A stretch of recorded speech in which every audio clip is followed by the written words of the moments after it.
My name is Adam Thorne. I'm 63 years old, and until recently, I considered myself a man who had truly achieved everything of consequence. A thriving, self-built career as a prominent real estate developer responsible for shaping entire skylines in booming Californian cities, a magnificent home, a sprawling architectural marvel overlooking the tranquil, endless expanse of the Pacific coastline, designed specifically to capture the breathtaking sunsets Clara adored. And, most importantly, a family I believed was the very cornerstone of my existence, the sacred foundation upon which all my successes were built. For 40 glorious, unblemished years, my life, my entire universe, revolved around Clara, my wife, my soulmate, my unwavering anchor. She was the very definition of grace and quiet strength, a woman whose mere presence could soothe the fiercest storm within me, whose gentle touch could dispel any anxiety. We met at UCLA, where I, ever the pragmatist, was intensely studying business administration, meticulously planning my ascent. She, ever the free spirit and profound thinker, was pursuing a demanding degree in fine arts, her hands often stained with paint, her mind alight with creative visions. Clara taught me to see the profound beauty in the mundane, to appreciate the delicate brushstrokes of life that I, in my relentless, almost obsessive pursuit of success, often overlooked. She was the vibrant, unexpected splash of color in my otherwise structured, monochromatic world, a dash of brilliant, surprising brilliance that transformed everything she touched. We built our empire together, brick by painstaking brick, dream by shared dream. But it was Clara, with her boundless love and artistic soul, who truly made our vast, impressive house a warm, living home. Our only child, Lydia, was born into this world as the undisputed apple of our eye, our precious gem.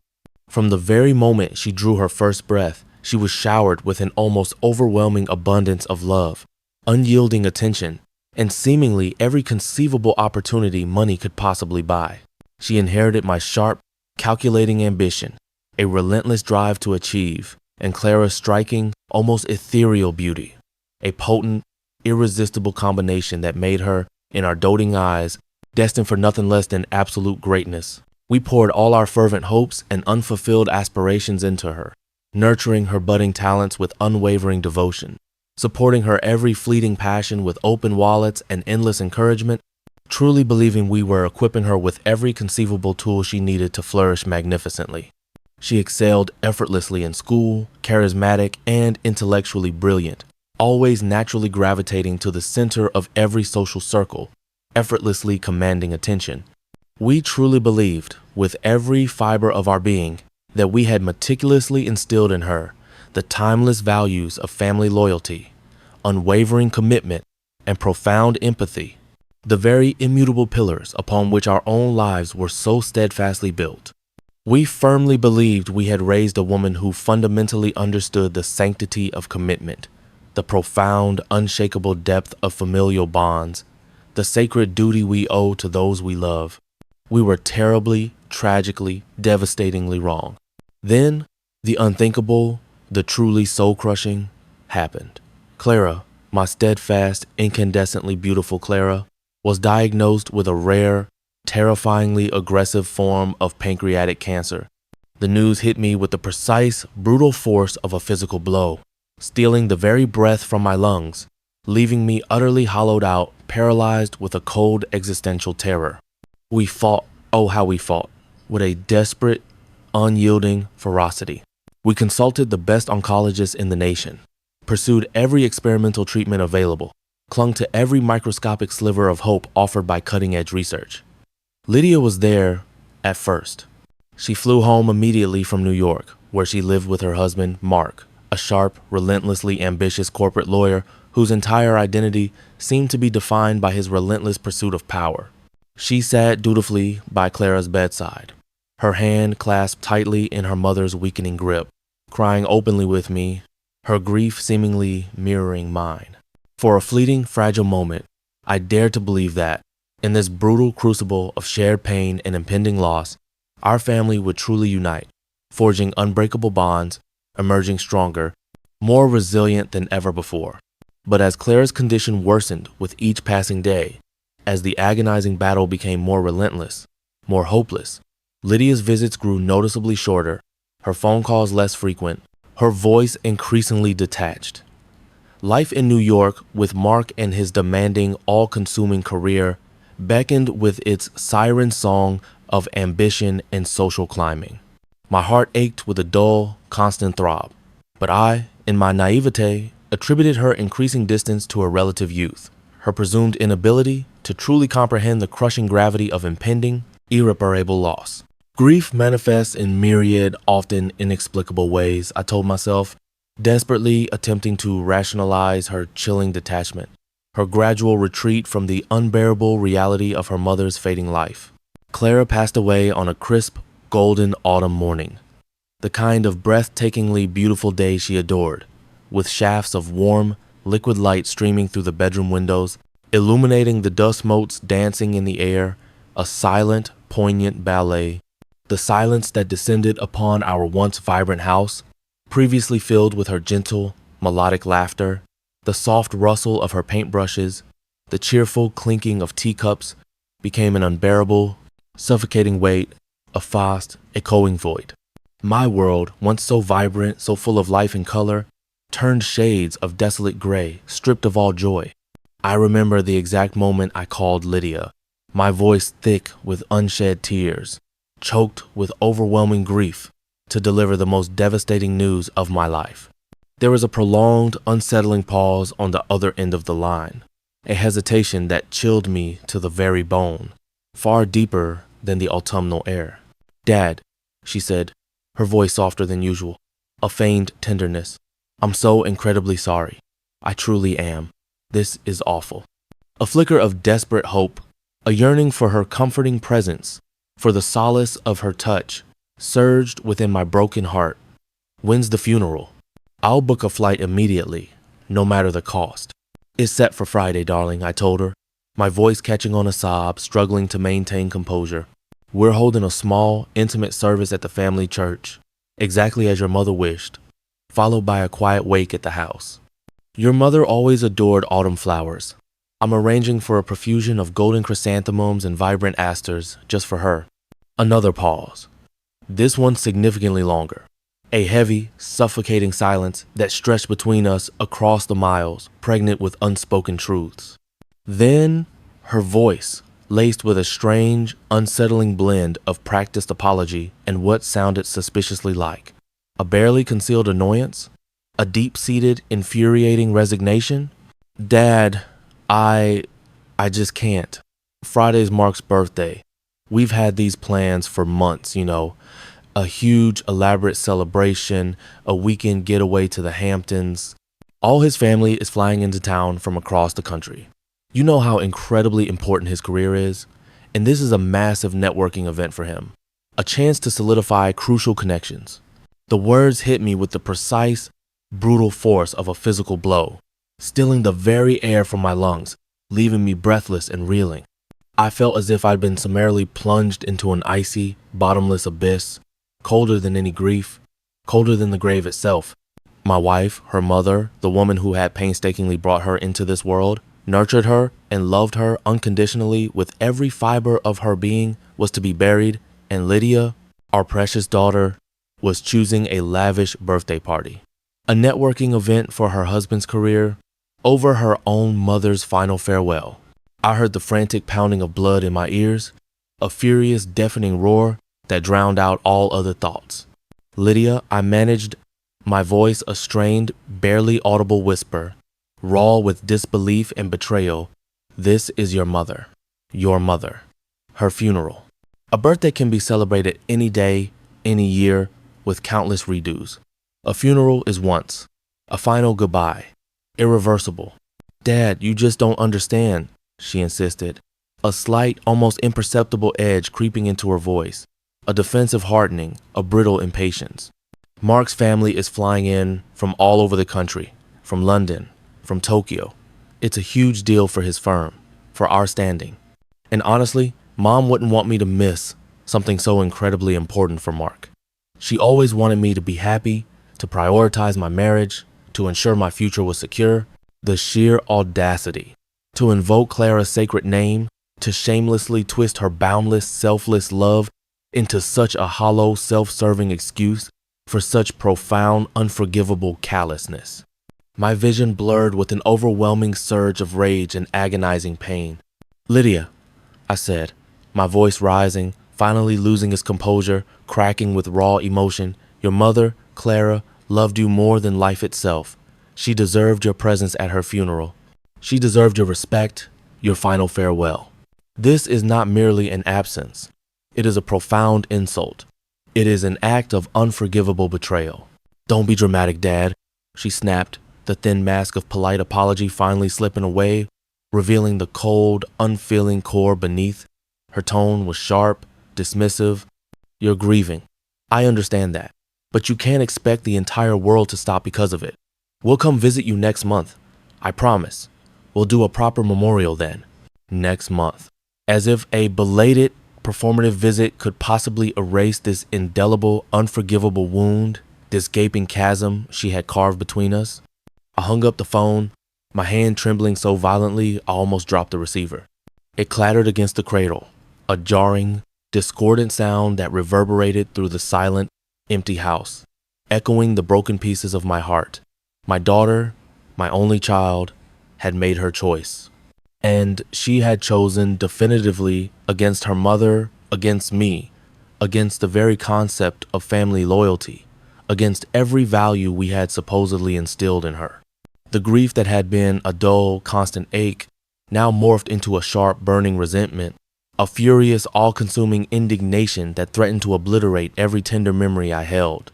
My love for her, once boundless, once a deep wellspring, felt as if it had been brutally severed, a raw, bleeding wound that refused to close. The funeral was a quiet, somber affair, imbued with Clara's gentle spirit, exactly as she would have wanted it.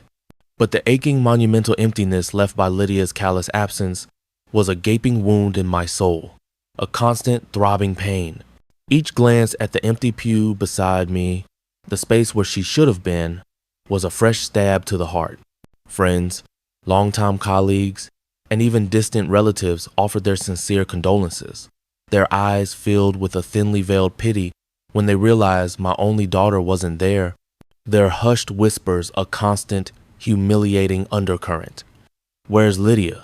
they'd inquire, their voices laced with unspoken judgment, with obvious curiosity. I would offer some vague, evasive excuse, a flimsy fabrication about a professional commitment, an unavoidable conflict, but the words tasted like bitter ash in my mouth, burning my tongue. My pride, once so strong, so unyielding, was now shattered, scattered like dust. Days bled into desolate weeks, weeks into agonizing months. My sprawling, beautiful home, once filled with the warmth of Clara's presence, felt cold, empty, echoing with the profound silence that Clara had once filled so effortlessly with life, laughter, and the soft strains of classical music. Every cherished corner held a memory, a poignant ghost of her presence, a painful reminder of what I had lost and what I had been so cruelly denied by my own flesh and blood. The initial shock and grief deepened into a profound loneliness, a bitter, soul-crushing solitude that threatened to consume me whole. Lydia called occasionally, her voice polite, distant, never truly apologetic, never acknowledging the gaping wound she had inflicted. She acted as if her absence had been a minor inconvenience, easily forgotten, brushed aside. She would talk endlessly about Mark's latest promotion, their newly acquired luxury car, their exotic, extravagant vacations to Santorini or the Maldives. Never about Clara, never about my unbearable pain, never about the deepening chasm between us. It was as if her world had moved on, leaving me stranded in a desolate landscape of sorrow and betrayal.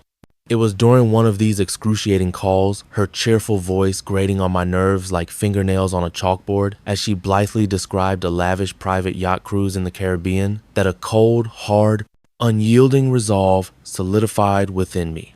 I was Adam Thorne, a man of action, a man who built empires from the ground up, a man who understood the fundamental principle of consequences. She had made her choice, explicitly and unapologetically. Now, with a chilling clarity, she would face the consequences of that choice. The following morning, precisely at 9 o'clock, I called my longtime attorney, Mr. Thompson. He was a seasoned legal professional who had handled all my intricate legal affairs for decades, witnessed the building of my vast wealth, the relentless expansion of my business empire, and knew my family intimately, having drafted our original wills years ago. He was a stoic man, rarely showing any outward emotion, his face usually a mask of professional impassivity, but when I told him what I wanted, his usual unreadable expression softened almost imperceptibly, a flicker of genuine concern, perhaps even pity, appearing in his usually steely eyes. "Adam," he began, his voice unusually gentle, a stark departure from his usual detached legal tone. "Are you absolutely sure about this? This is a profoundly significant decision. Your will, as it stands, leaves everything, virtually your entire estate, to Lydia. It's a very substantial legacy." "I am absolutely sure, Robert," I stated, my voice devoid of emotion, a cold, calculated tone that surprised even myself with its unwavering finality. Lydia made her priorities undeniably clear. Her mother's final farewell, the very last chance to say goodbye to the woman who gave her life, was deemed less important than her husband's birthday party, less important than his career networking event. She has explicitly chosen her path. I am simply acknowledging that choice, formalizing it legally. I want her disinherited. Every single penny. I want it all to go to a carefully established charitable trust that Clara and I had discussed years ago, a foundation focused specifically on art education for underprivileged children. It's exactly what Clara would have wanted. She believed passionately in nurturing raw talent, in giving transformative opportunities to those who genuinely deserve them, those who would cherish them, unlike some. The last part was unspoken, hanging heavily in the air, a bitter truth that Mr. Thompson, with his keen understanding of family dynamics, understood perfectly. He nodded slowly, his gaze steady, unwavering, understanding the profound, unspoken pain and the deep-seated resolve behind my decision. "Very well, Adam. I'll draft the new documents immediately. I'll ensure it is legally airtight, leaving no room for challenge." The day I signed the new will felt strangely liberating, yet profoundly, deeply sad. It was an act of grim finality, severing the last tangible financial ties to a daughter who had, in my eyes, definitively severed the emotional ones long ago. It was a cold comfort, a hollow victory, a Pyrrhic triumph, but a victory nonetheless, a declaration of my dignity and my refusal to be trampled upon. I had dealt with her betrayal in the only way I knew how, by imposing a consequence that precisely reflected the crushing magnitude of her disregard. I retreated further into my vast, empty home, a gilded cage, surrounded by Clara's beautiful, silent art and the haunting ghosts of our shared past. I attempted to fill my days with relentless work, managing my vast portfolio of properties, attending endless board meetings, poring over development blueprints, but the intrinsic joy, the driving passion, had inexplicably gone out of it. My friends, concerned by my increasing reclusiveness, tried relentlessly to pull me out of my self-imposed shell, inviting me to elaborate dinners, challenging golf games, and exclusive social events, but I consistently, politely declined. The bitterness was a heavy, suffocating cloak, insulating me from the warmth of the outside world, yet simultaneously suffocating me, stifling any remaining spark of happiness. I felt like a king on an empty throne, surrounded by untold riches but utterly, irrevocably alone, haunted by what once was and what could have been.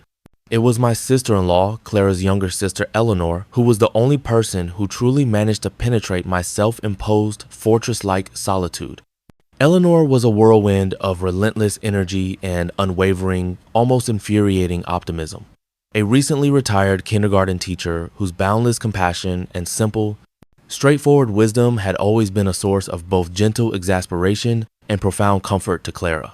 She called me relentlessly, her calls escalating to daily occurrences. Then, with a determined persistence, she started showing up at my doorstep unannounced, armed with steaming homemade casseroles, and a stubborn refusal to let me wallow indefinitely in my misery. "Adam," she said, one chilly afternoon, finding me staring blankly at the restless ocean from my living room window, lost in a haze of sorrow, a half-eaten, forgotten sandwich on the table beside me. You simply cannot live like this. Clara wouldn't want it. She wouldn't want you to be consumed, to be utterly defined by this bitterness, this anger. It's eating you alive. She chose, I said, my voice flat, devoid of all emotion, a cold, hard statement of fact. Lydia chose her husband's party over her mother's funeral, over Clara, over us, over everything that truly mattered. Eleanor sighed, a sound of deep, profound empathy that seemed to resonate with my own pain. She sat gently beside me on the plush couch, placing a comforting, warm hand on my arm, a gesture that surprisingly brought a faint tremor of comfort. I know, Adam. I know it hurt you beyond words. It hurt all of us who loved Clara. And what she did was wrong. Unforgivable, perhaps, in the raw, blinding heat of that agonizing moment, when grief obscures all reason. She paused, choosing her words with meticulous care, like a surgeon selecting a scalpel. But Clara never believed in unforgivable. Not truly. She believed in second chances, no matter how dire the mistake. She believed deeply in growth and the inherent human capacity for profound change. She believed that people, even when they made the most terrible, seemingly irreparable mistakes, were fundamentally capable of evolution. Always. She held onto that faith fiercely. I scoffed, a dry, humorless sound. Change? Lydia? She's always been inherently self-centered, always prioritized her own fleeting desires first. We just blinded ourselves to it with our boundless love, our desperate wish for her to be perfect. Perhaps, Eleanor conceded, her voice gentle but unyielding, her eyes holding mine steadily. Or perhaps she was a young woman, barely an adult, caught up in a relentlessly demanding new life, navigating crushing social and professional pressures, making a truly awful, irreversible mistake under extreme duress. Grief, Adam, makes us selfish. It makes us lash out, makes us see the world in stark, unforgiving, black and white. But love, real love, the kind of love Clara embodied, is filled with countless shades of gray. It's messy, it's complicated, it encompasses flaws and failures. She's Mark's wife. First and foremost, I muttered, the deep-seated resentment still burning like an unextinguished ember, hot and persistent, always about his career, his family, his everything. We were merely an afterthought, a faded memory. And what about your career, Adam? Eleanor challenged, her eyes fixed on mine, penetrating my defenses. Didn't you, at times, prioritize work over absolutely everything? Didn't you spend years, decades even, building your colossal empire, sometimes, perhaps often, at the expense of other crucial things, of family time, of personal connection, of quiet moments? The question hung in the air, a bitter, undeniable truth that struck me with unexpected force. My ruthless, all-consuming pursuit of success had indeed consumed much of my life, often sidelining crucial family events, neglecting cherished hobbies, even, at times, taking Clara's unwavering presence for granted, assuming she would always be there, silently supporting my ambition. I had been physically present, yes, but often mentally preoccupied, my thoughts always lingering on deals, on blueprints, on market trends. The profound irony stung, a bitter taste on my tongue. Eleanor saw my hesitation, the subtle shift in my rigid posture. She leaned forward, her voice dropping to a confidential, almost conspiratorial whisper, a memory shared in sacred trust. Adam, I'm going to tell you something that Clara confided in me. A secret she made me promise to keep until the absolute right moment, a moment like this. She made me promise. She knew, with an almost uncanny intuition, that Lydia struggled immensely with the immense pressure emanating from Mark and his relentlessly demanding family, the intense, almost suffocating social expectations they faced in their cutthroat New York circles.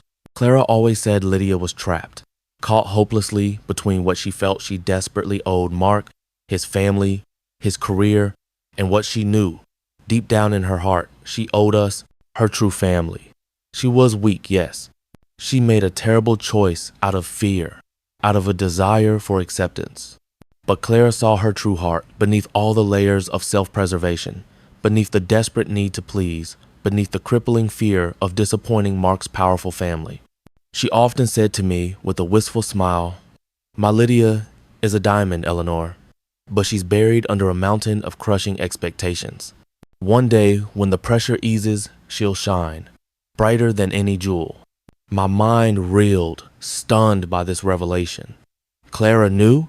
My perfect, perceptive Clara had seen Lydia's struggles, her profound internal conflicts, her deep-seated fears. Even when I, blinded by my own pain and rage, had only seen unforgivable betrayal, my brilliant, intuitive Clara had understood the complexities I had refused to acknowledge.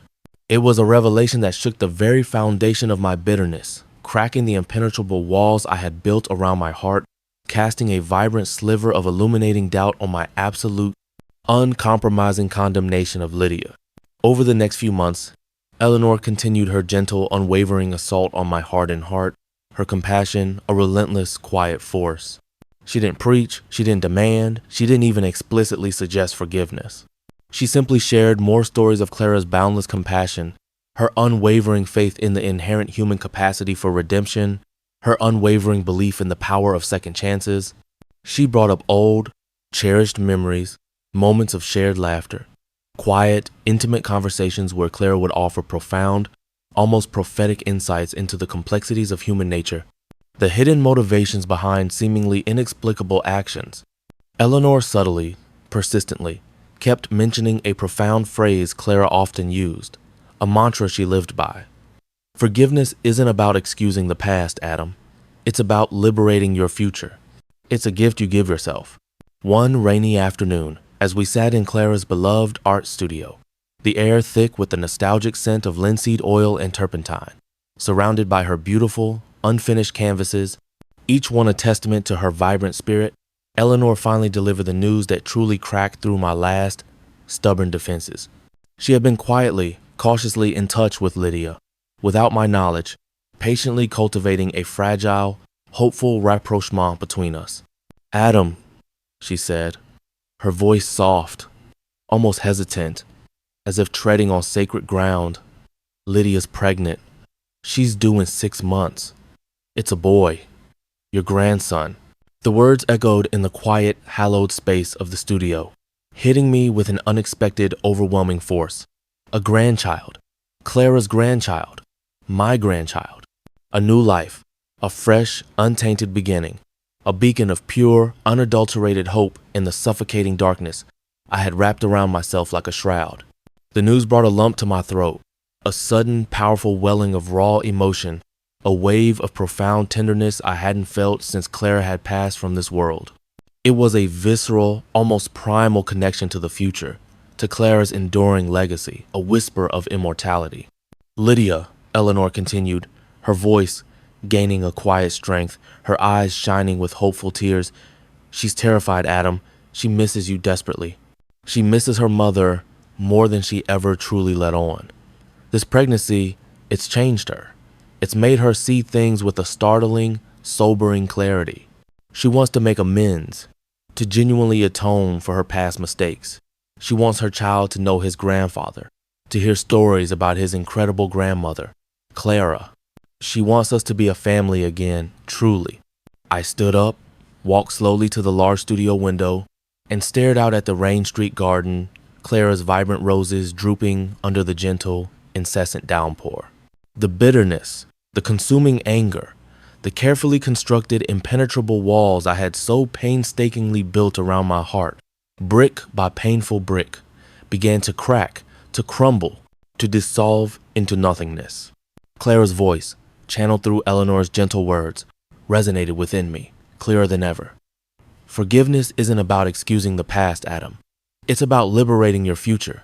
And a grandchild, a pure, innocent life, deserved a whole, loving family, not a broken, fractured one, clinging desperately to old, festering wounds and ancient grievances. She's been struggling, Adam, Eleanor added, her voice full of a deep, understanding compassion. Mark's job became even more demanding, even more isolating, and he's rarely home, often absent for weeks at a time. She feels incredibly isolated, alone, in a demanding city, facing motherhood by herself. This baby, this tiny new life, it's forcing her to reevaluate absolutely everything. She needs you, Adam.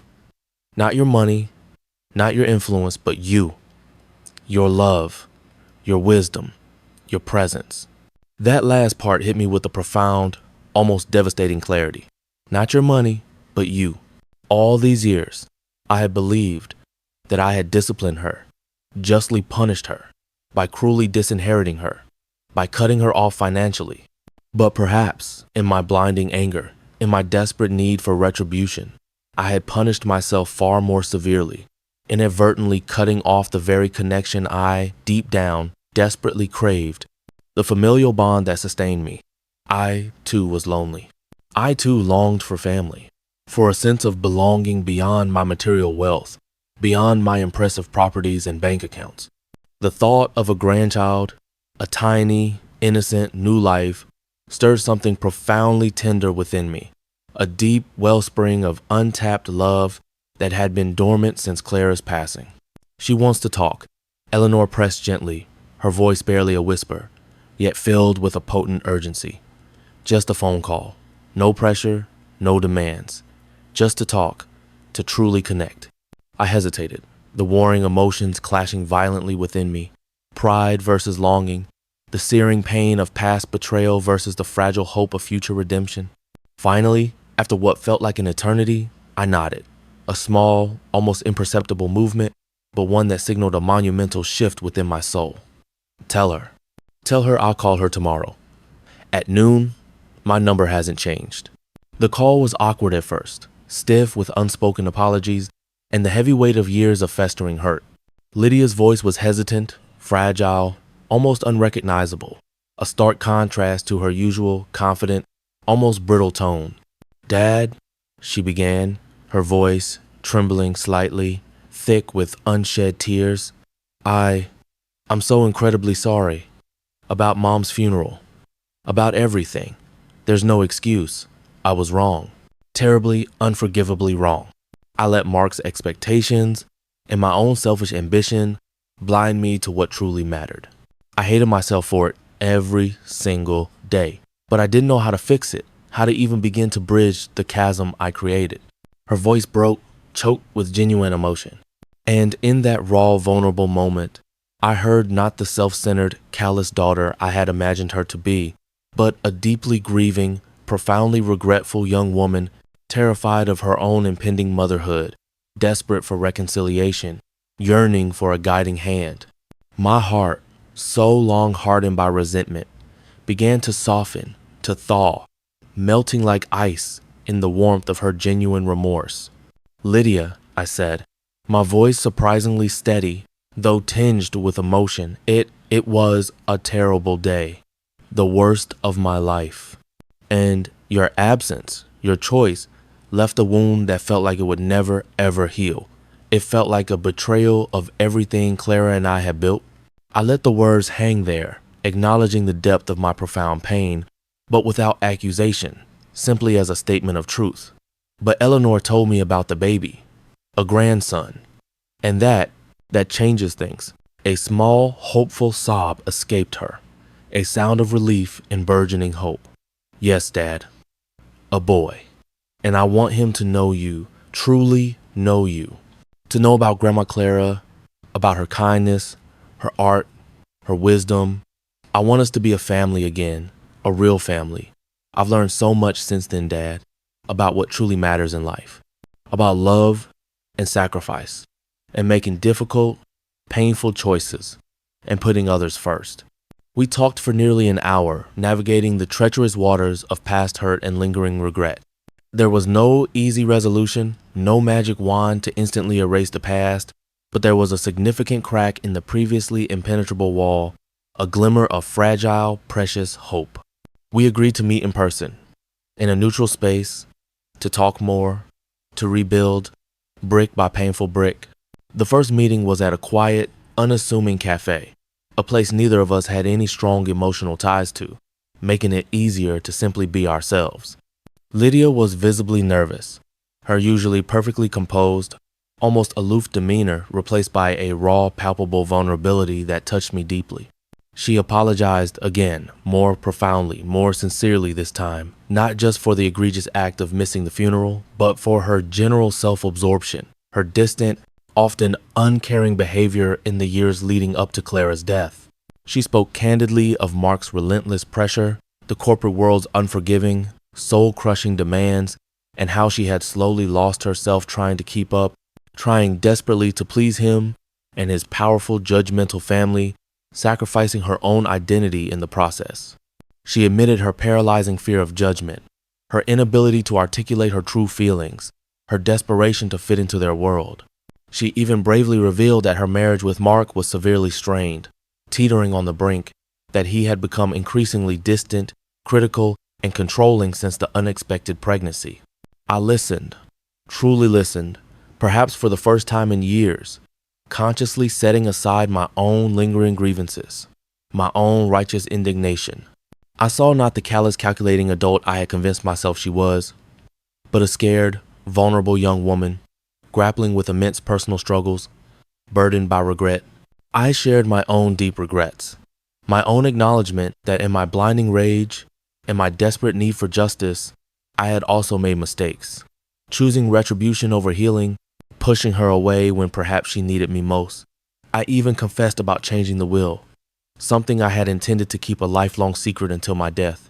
Her eyes widened, but there was no anger, no accusation, only a profound, heartbreaking sadness, a deep understanding. "I understand, Dad," she whispered, her voice barely audible. "You had every right. I deserved it. Every single penny. But I'm not asking for money. I'm asking for you, for your forgiveness, for a chance to be your daughter again, truly, honestly." That was the pivotal moment. The final, formidable walls came crashing down within me. Her profound humility, her raw, genuine remorse, her desperate plea for connection touched me more deeply than any apology ever could. I reached across the table, my hand trembling slightly, and took her hand, a gesture of profound connection that had been absent for far too long, a bridge finally rebuilt. "You have it, Lydia," I said, my voice thick with emotion, tears blurring my vision. "You have my forgiveness, all of it." The months that followed were a testament to the transformative, almost miraculous power of forgiveness and the incredible, enduring resilience of family bonds. Lydia, with newfound courage and clarity, moved back to California, away from the toxic, suffocating environment of New York and her increasingly distant, emotionally abusive husband. Mark, unable to cope with her new resolve and her unwavering focus on true family and self-discovery, reluctantly agreed to an amicable separation, recognizing their fundamental incompatibility. She chose a small, quiet, charming town near me, dedicating herself wholeheartedly to preparing for motherhood, embracing the profound changes within her, and eventually embarking on a new, infinitely more fulfilling career path in art therapy, a path that would have made Clara incredibly proud, resonating with her artistic soul. I became an integral, cherished part of her journey. We spent countless hours together, discussing baby names, meticulously decorating the nursery with soft colors and whimsical art, sharing cherished stories about Clara, laughing often, and sometimes silently, crying together as we remembered her, forging new memories while honoring the old. I witnessed her profound transformation firsthand, a remarkable shift from a self-absorbed, insecure individual to a thoughtful, compassionate, and truly loving woman, ready to embrace the sacred responsibilities of motherhood. She blossomed, shedding the constricting layers of expectation and pretense that had suffocated her for years, revealing the beautiful person beneath. We forged a new bond, deeper and more honest than before, built on shared vulnerability, mutual respect, and a rediscovered love. When my grandson Noah was born, it was a moment of pure, unadulterated joy, a radiant burst of light in my previously shadowed life. Holding that tiny, perfect, squirming bundle in my arms, feeling his small fingers clasp mine, I felt a resurgence of life, a profound sense of peace, a connection to the eternal cycle of existence. Clara's legacy, her boundless love, her gentle spirit, lived on vibrantly in this new generation, a tangible presence. My previously bitter, empty house suddenly felt vibrant, filled with the precious warmth of a reunited family, the joyful sounds of a baby's coos and gurgles, laughter echoing through its halls. I never reinstated Lydia as the sole heir to my entire fortune, Instead, guided by Clara's enduring spirit of generosity and my own renewed, profound perspective on the true meaning of wealth, I meticulously revised my will again. A significant, substantial portion of my wealth still went to Clara's beloved art education charity, ensuring that countless underprivileged children would have the opportunities, the artistic outlet, the creative spark that Lydia had nearly squandered. The rest was meticulously divided into a carefully managed trust for Noah's education and future, securing his path. And a smaller, but still substantial, sum was set aside for Lydia, enough to ensure her financial security, her independence, her freedom to pursue her new life, but not so much that it would tempt her back into old habits of excess or dependence. It was a testament to love, to responsibility, and to the profound understanding that true wealth isn't just measured in money or material possessions, but in the ability to live a life of purpose, connection, and meaningful contribution. Sitting now in the sun-drenched garden where Clara's beloved roses continue to bloom in vibrant profusion, their fragrance sweet on the breeze, a gentle wind rustling through their delicate petals, I watch Noah toddle across the emerald lawn, his small legs unsteady, chasing a brightly colored butterfly with unadulterated glee. Lydia sits serenely beside me, her eyes filled with a quiet contentment, a profound happiness that radiates from deep within her, a beautiful transformation. Our family, once fractured by unimaginable pain and bitter betrayal, is whole again, stronger than before, purified by the crucible of adversity and the soothing balm of forgiveness. I think of Clara often, every single day, not as a haunting ghost dwelling in my painful memories, but as a guiding light, a constant, loving presence that reminds me of the profound wisdom she left behind, her enduring spirit touching every aspect of my renewed life. She was right. People are truly capable of change, of profound transformation, even when they seem most lost, most unreachable. And families, too, are capable of resurrection, capable of healing from the deepest, most agonizing wounds. If there is patience to wait, courage to forgive, and the profound wisdom to choose love and reconciliation over bitter, destructive retribution. My story, once consumed by anger and loss, ended well. It ended not with revenge, but with reconciliation, not with irreparable loss, but with profound renewal. It ended truly with a deep, abiding peace that surpassed all understanding. Have you ever had to embark on a difficult, almost impossible journey of forgiveness, either for yourself or for someone else who has deeply hurt you? How did it change your life, your perspective, your heart? Share your profound experiences in the comments below. If this story resonated deeply with you, if it offered even a glimmer of hope in challenging family dynamics, please hit that like button. Subscribe for more real-life stories about overcoming adversity, about the transformative power of forgiveness, and share this narrative with someone who might desperately need to hear that healing is always possible and that sometimes the greatest strength lies not in holding on to grievances, but in the profound courage to forgive, to let go, and to embrace a new, brighter future.